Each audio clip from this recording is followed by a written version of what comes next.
Boa noite, seja bem-vindo ao Telenotícias. Hoje, 4 de janeiro de 2025. Vamos às notícias. A falta de recolha de resíduos sólidos na cidade de Maputo coloca em risco a vida dos vendedores na Praça dos Combatentes.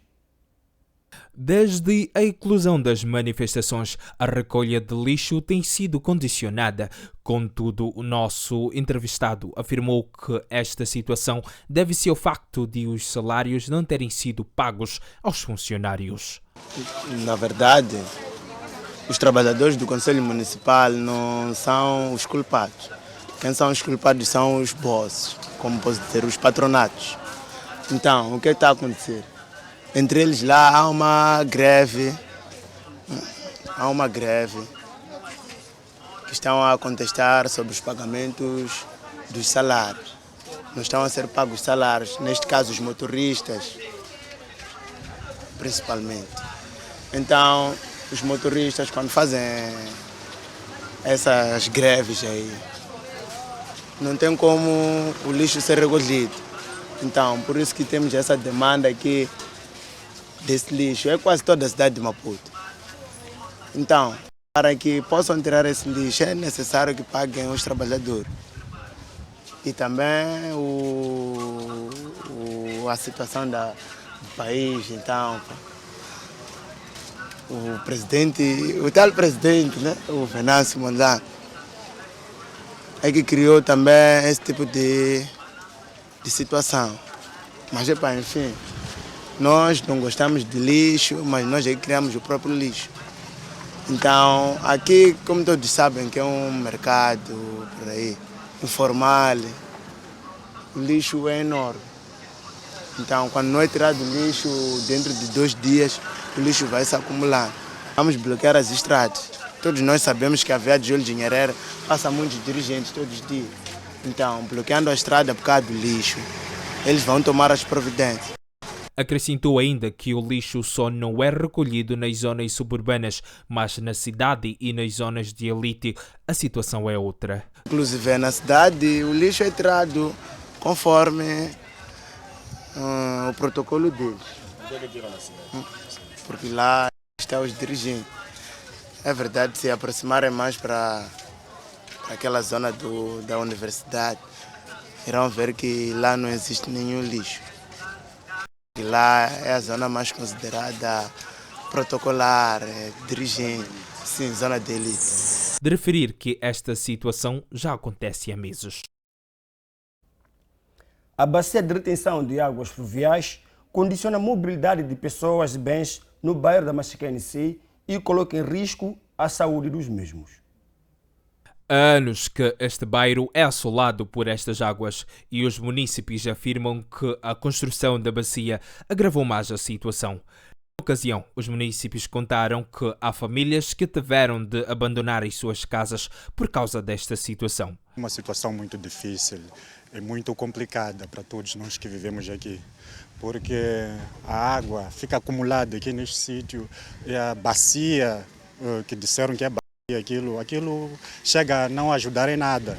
De facto, veio complicar a situação.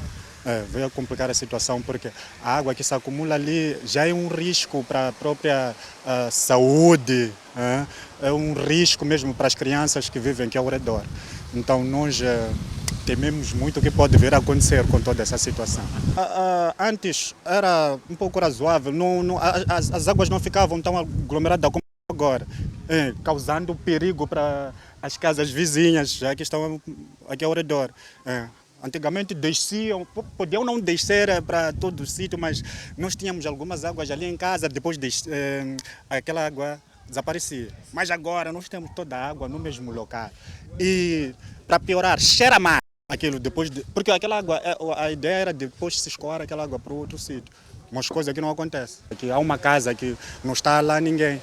Mas eu conheço pessoas que vivem ali. Não está ninguém ali. É uma situação muito complicada. Este residente pede que se faça uma drenagem que chegue até a Avenida Joaquim Chissano, pois esta água exala cheiro nauseabundo e pede a quem de direito para intervir com brevidade. Sim, enchia, mas estava razoável. As pessoas não fugiam. das suas casas. Mas agora, com essa bacia aqui, as pessoas já deixaram a casa deles.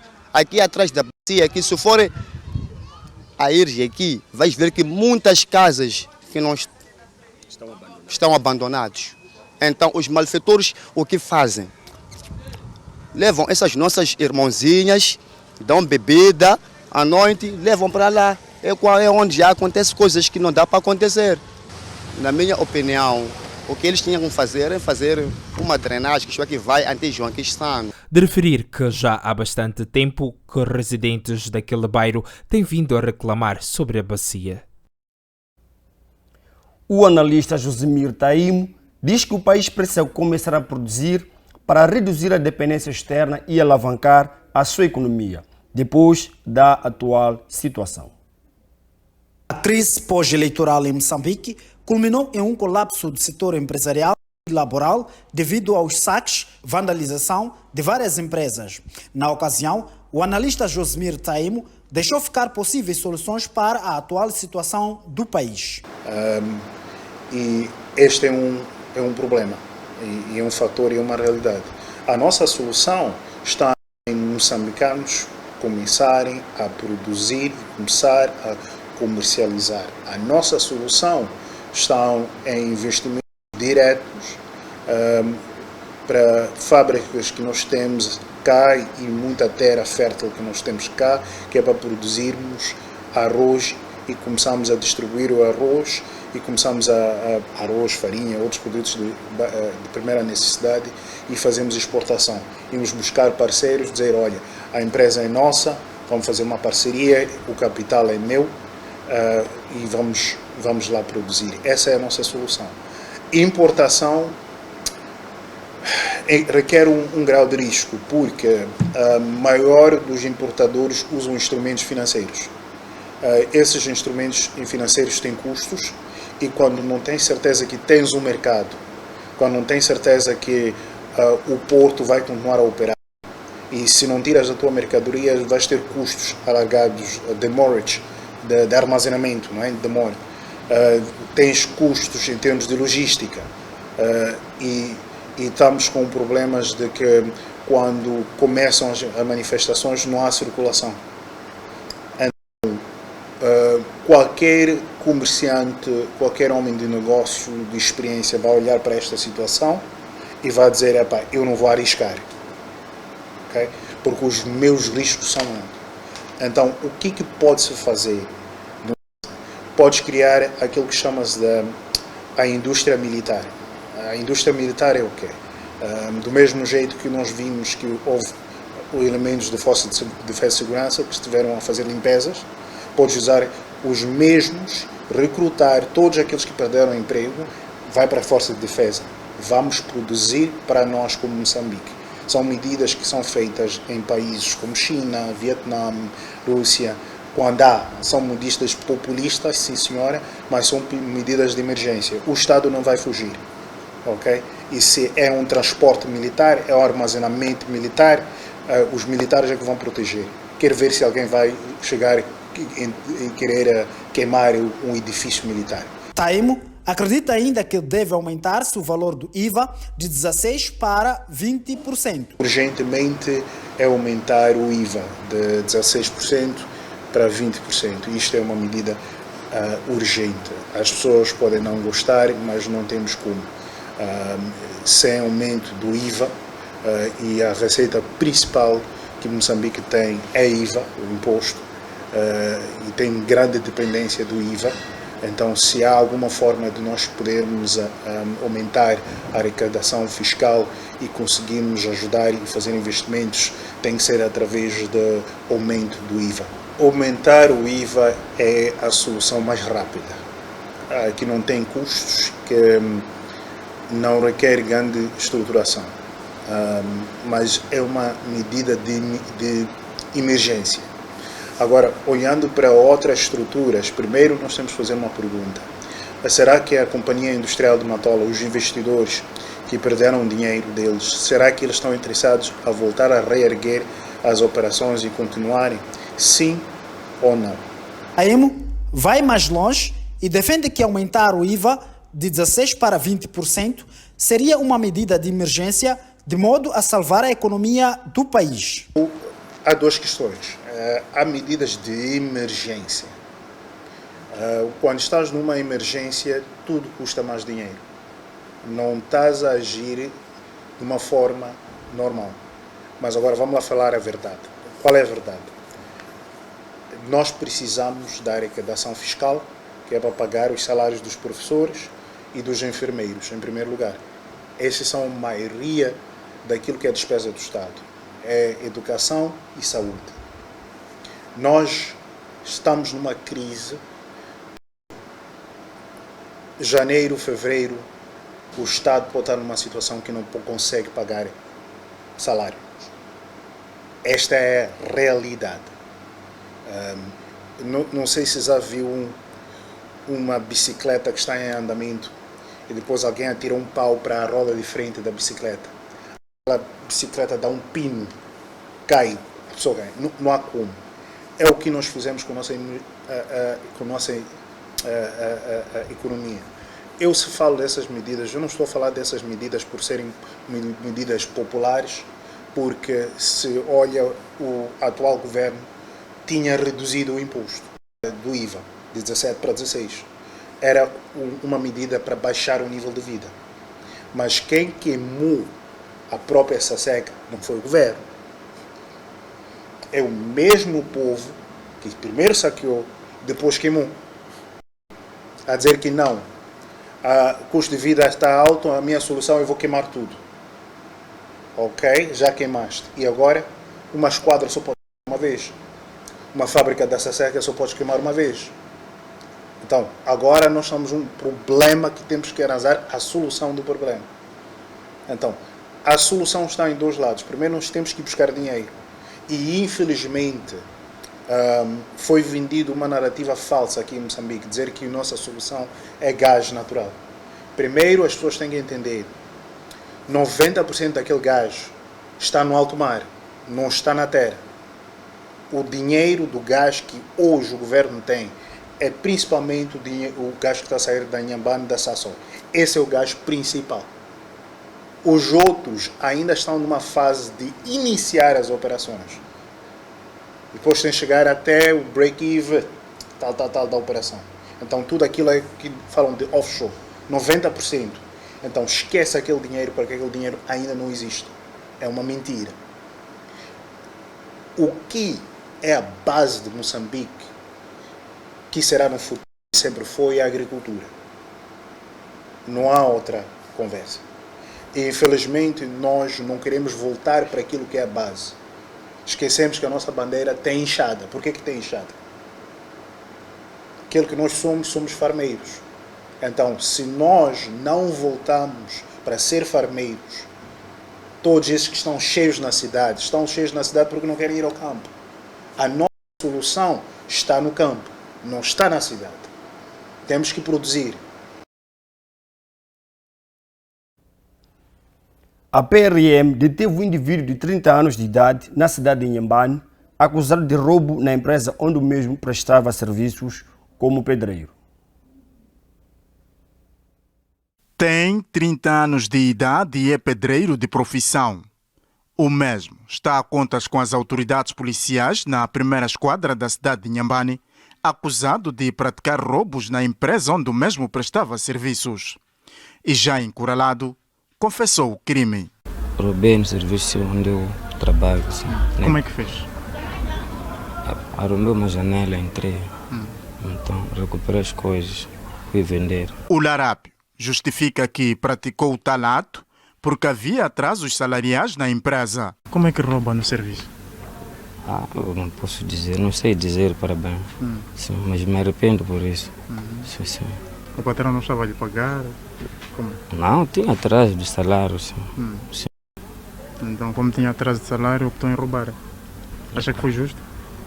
Não sei dizer. A polícia explica que a detenção do indivíduo só foi possível graças a uma denúncia. A polícia recebeu a denúncia do proprietário da obra e, portanto, começou a fazer trabalho que era para saber quem terá subtraído estes bens. Na sequência disso, Os outros trabalhadores da mesma obra acabaram confidenciando à polícia que quem poderia ter retirado esses bens era este indivíduo.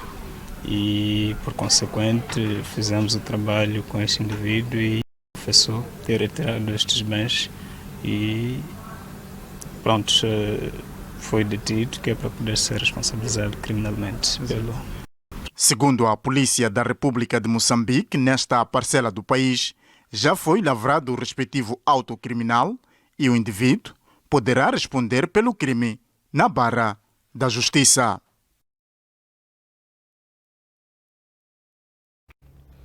O analista Marcelino Pangaia diz que os deputados que irão tomar posse no dia 13 de janeiro não irão representar o povo na Assembleia da República, mas sim os seus interesses. Supostos representantes do povo na Assembleia da República de Moçambique. Se for analisar, durante o período todo, desde a independência até então, naquilo que é a vida que a população moçambicana tem estado a tomar, será que efetivamente a Assembleia da República ou o regime tem estado preocupado com a população ou não? Então, os que vão representar agora, que foram eleitos, aliás, indicados, para poder serem deputados da Assembleia da República, eles vão lá para poder defender interesses que foram assumidos pelo atual regime. Interesses esses, poucos para o próprio regime, maioritariamente para os patrões ocidentais. Como se pode ver, o Ocidente treinou aos regimes dos países, da maior parte dos países africanos, para que esses possam defender, salvaguardar a captura dos recursos minerais, dos recursos naturais existentes em África. Então, maior parte dos atuais regimes que estão a governar a África, incluindo Moçambique, eles foram treinados pelo Ocidente para garantir a salvaguarda de todos os interesses que o Ocidente pretenda. A prova disto é ter aceite entregar a bacia do Rovuma para a exploração dos recursos como o petróleo e gás em troca de 2%. A troco disto é, apesar de Moçambique ostentar os recursos minerais que hoje tem, a população viver na misericórdia, até ter essa questão da insegurança alimentar, coisa mínima que deveria ter sido salvaguardada. Então, urge, nesse caso, garantir com que aqueles que vão estar na casa do povo estejam devidamente treinados, preparados para viabilizar todos os projetos que garantam o cumprimento dos compromissos assinados com essas potências mundiais, sobretudo o Ocidente. Veja só a reação que está a acontecer hoje pela União Europeia. A União Europeia tem aqui forças de intervenção rápida no âmbito do terrorismo em Cabo Delgado. Essas forças foram deslocadas para poder combater a população. Aquelas forças são financiadas pelos 27 países da União Europeia e estão em Moçambique para poder intervir na questão do terrorismo em Cabo Delgado. Mas, no entanto, quando houve a fúria da população, a União Europeia deslocou aquelas forças para combater a própria população. Por que disso?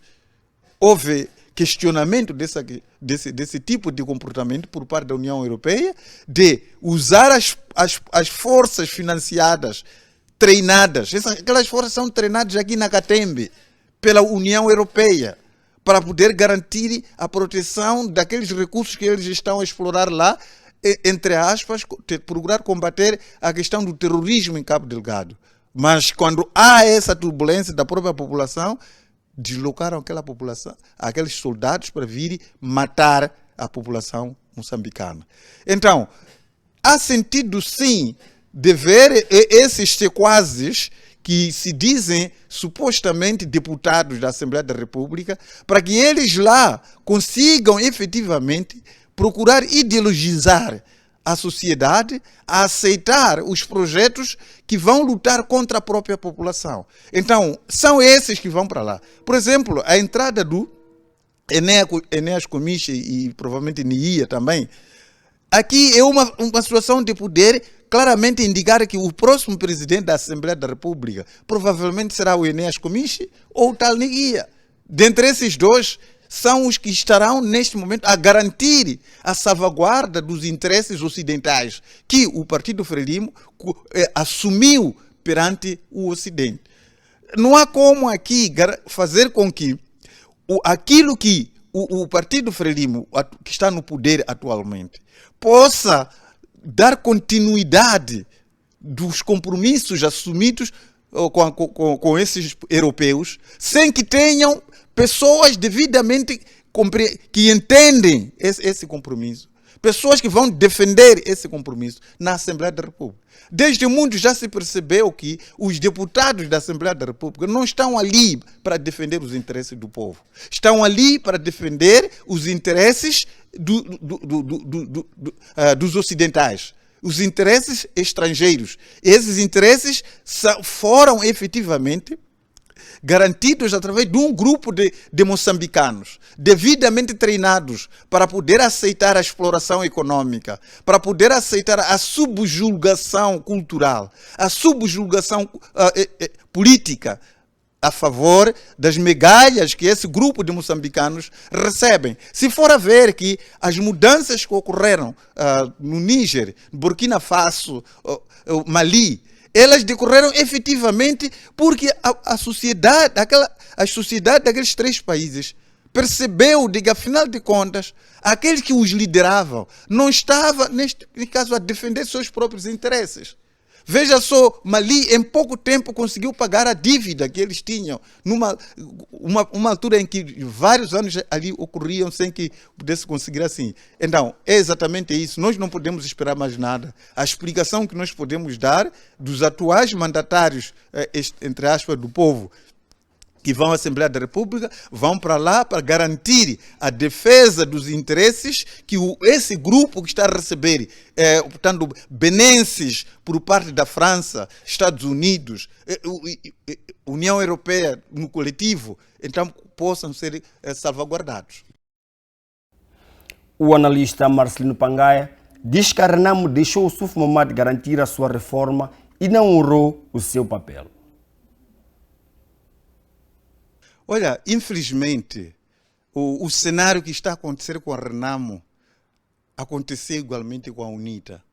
A Renamo fez um grande esforço para poder lutar e garantir a liberdade de expressão, garantir, neste caso, o multipartidarismo no país, mas, no entanto, a ganância acabou destruindo aquele partido. Neste momento, praticamente, o Suf Mahamat já está garantida aquilo que ele pretendia. O Suf Mahamat já não vai reivindicar o fato de ele estar em terceiro lugar, porque já estão aí garantidas as condições de reforma que ele vai ter, a integração dele.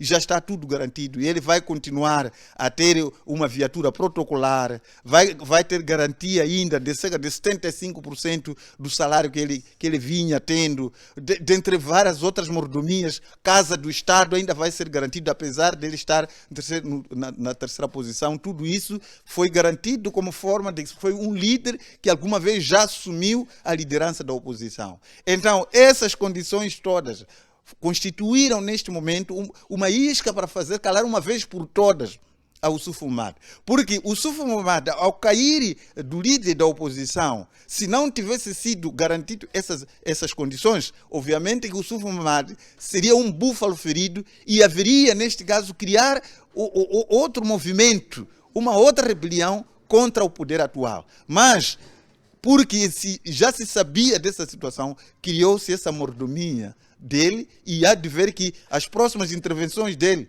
já não vai falar da questão de turbulência do país, entre várias coisas, porque a Câmara já está preparada para ele.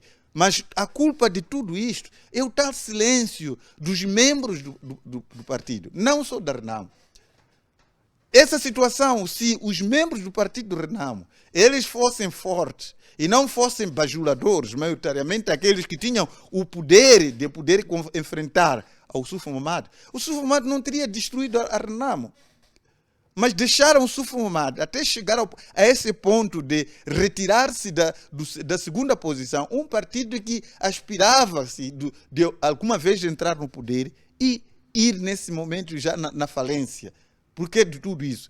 O Manteiga, o Muxanga, e dentre vários outros que vinham nas câmaras a defender o Sufo Mahamat, a dar postura de que ele seria de fato o líder do coisa. Independentemente de ter havido alguns que apoiaram mais, outros menos, mas teria que haver alguém desses mais influentes de poder aparecer claramente que eu não estou a concordar com o Sufo Mahamat. É verdade que nós elegemos, foi eleito, mas eu pessoalmente não elegia o Sufo Mahamat. Por este, mas daquele motivo, não houve nenhum membro da Renamo que tivesse aparecido naquela altura dizer claramente, da mesma maneira que na Assembleia da República, a bancada que não concorda com uma lei vai e explica que não, é verdade que essa lei foi aprovada.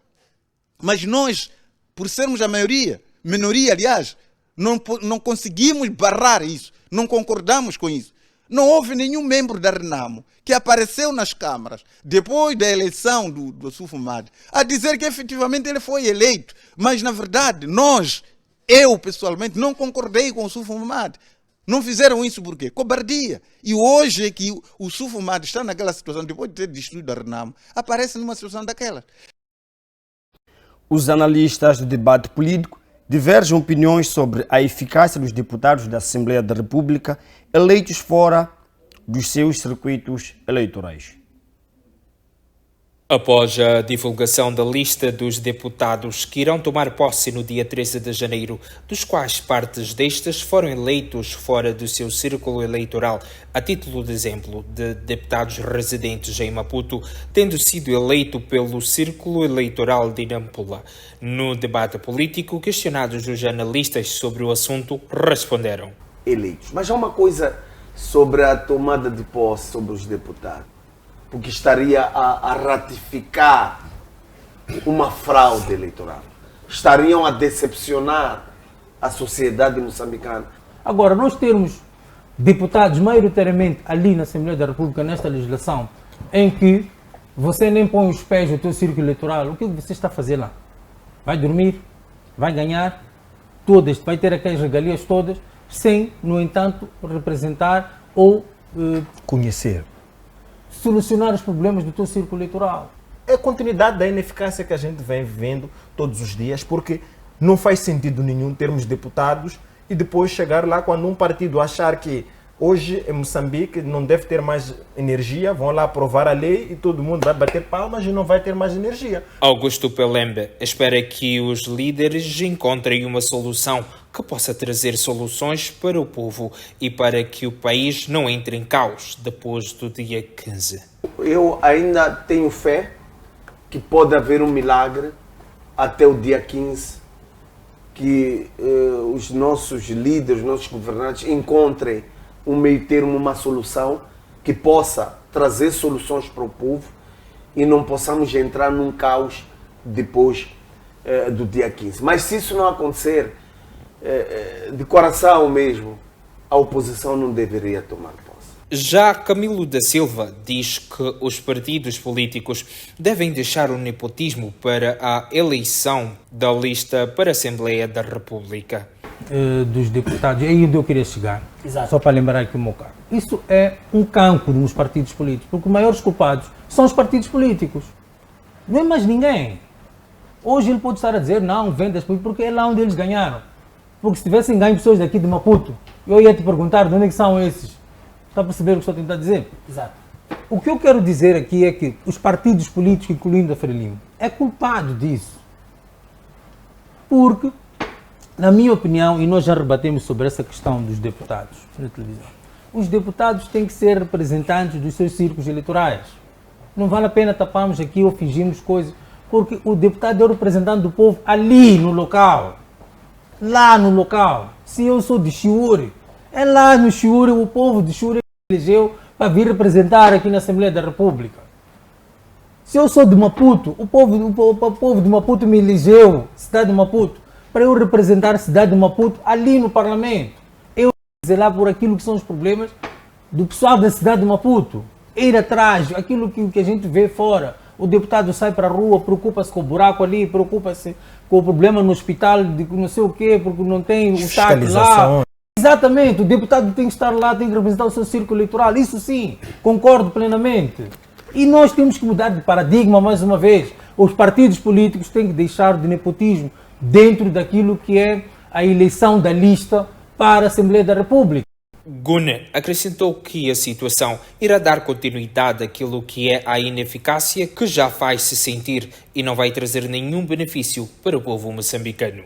E quando nós analisamos tudo o que já foi aprovado até hoje, a gente não vê os benefícios claros disso. A gente não vê até onde isto se materializa de forma positiva na vida dos moçambicanos. Então, na minha opinião, mais uma vez, será mais um parlamento inútil, mais um parlamento para aprovar, vamos assim dizer, regalias, para aprovar, desculpa a expressão, estupidezes para alguns indivíduos ou para um certo grupo de indivíduos, porque nós já estamos a ver isto. Mesmo quando tivemos as dívidas ocultas, vimos que os deputados foram oferecidos carros luxuosos. Mas não é possível.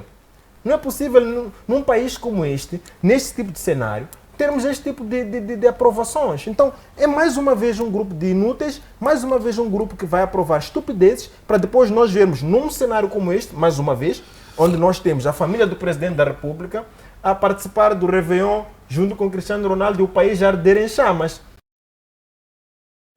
Com esta informação, damos ponto final ao Telenotícias de hoje.